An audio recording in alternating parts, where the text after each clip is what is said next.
Saksakalyan gunarnavasya Vande Guru Sri Charanarabindam.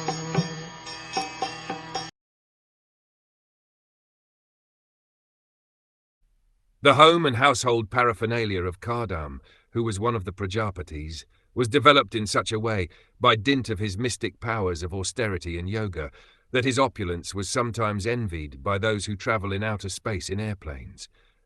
The statement in this verse that Kardam Muni's household affairs were envied even by persons who travel in outer space refers to the denizens of heaven. Their airships are not like those we have invented in the modern age, which fly only from one country to another. Their airplanes were capable of going from one planet to another.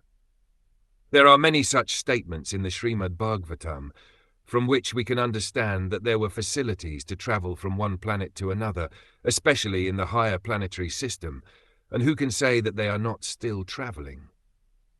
The speed of our airplanes and space vehicles is very limited, but as we have already studied, Kardam Muni travelled in outer space in an airplane which was like a city, and he journeyed to see all the different heavenly planets.